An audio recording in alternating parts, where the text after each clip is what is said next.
Now both these cavities are connected with the help of an aperture. That aperture is called as the foramen of Monro. So there are holes. Remember, foramen word is used for holes in biology, even in the concept of skeleton, because the topic was removed from the as per the CBSE's instruction. Otherwise, foramen word is explained basically in the skeleton system.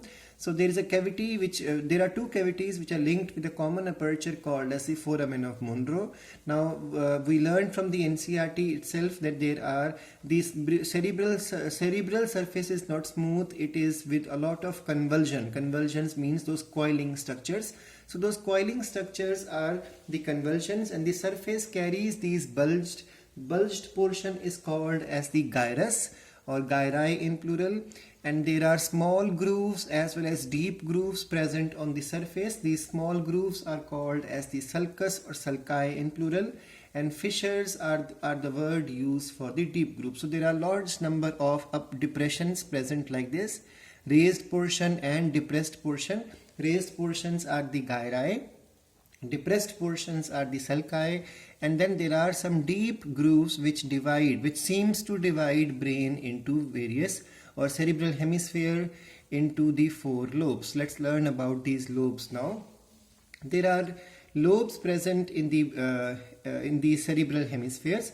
These lobes are basically frontal lobe, parietal lobe, temporal lobe, and the occipital lobe. So the first portion in the front is called as the frontal lobe, and then we have a major central part which is called as the parietal lobe, followed by the backside lobe which is called as the occipital lobe, and the sidewise portion is called as the temporal lobe. So you can remember now, I already told you before that the olfactory lobes are the pathway to relay stimulus to the temporal lobe of the cerebral hemisphere. So when we smell, that smell signal is supposed to reach up to the temporal lobe, because this lobe carries the center for understanding the smell. Now the frontal lobe carries the center for motor activities, then pre-motor activities, even for the prefrontal association area, and then there is speech center which is responsible for speech, and then the willpower, memory, intelligence, idea, all these things are controlled by the frontal lobe. The parietal lobe carries the somaesthetic, that means feelings because of the body. So body pain, body temperature, all these things are having their centers in the parietal lobe.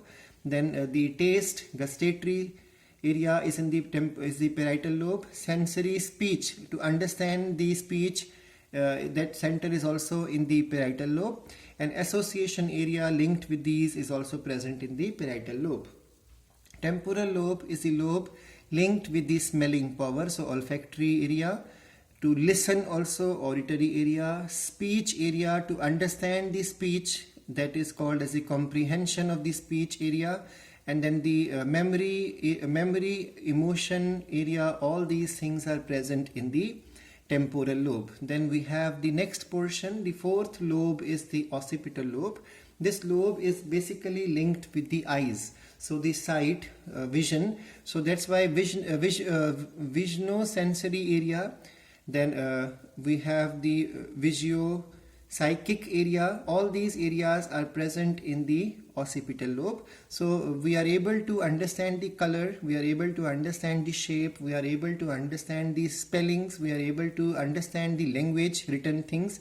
All these things are because of the lobe which is called as the occipital lobe, because it is linked with what we are watching or seeing. So these are the various portions of the cerebral hemispheres.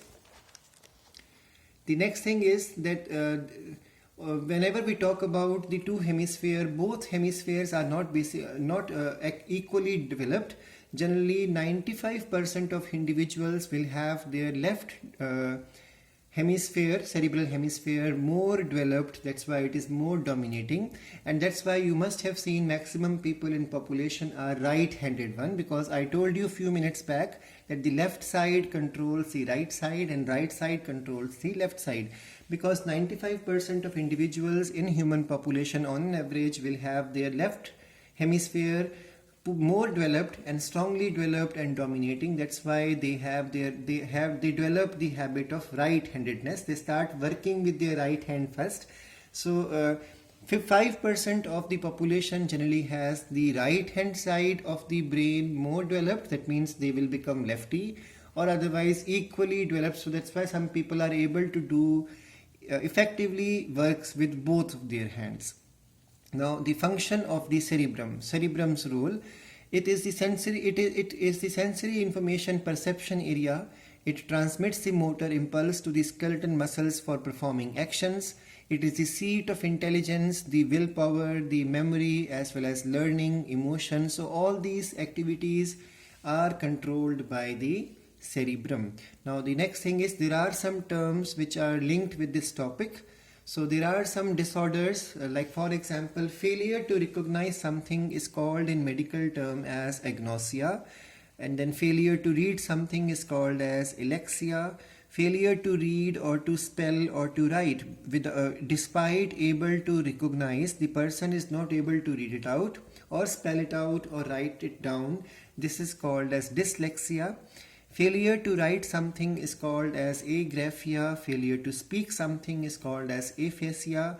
And failure to memorize, or you can say the loss of memory, is called as the amnesia. So these are the various disorders which are linked with the cerebral hemispheres. Now the next portion of the brain, or the front brain, or the forebrain, is the diencephalon.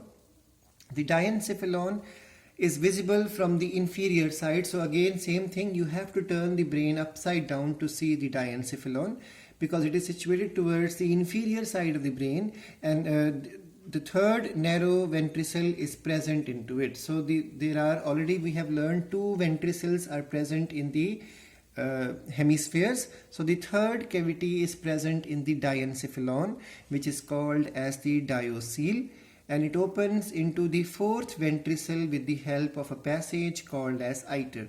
So remember, there are two ventricles present in the two hemispheres, which are linked with the help of each other and with the help of a hole called as the foramen of Monro.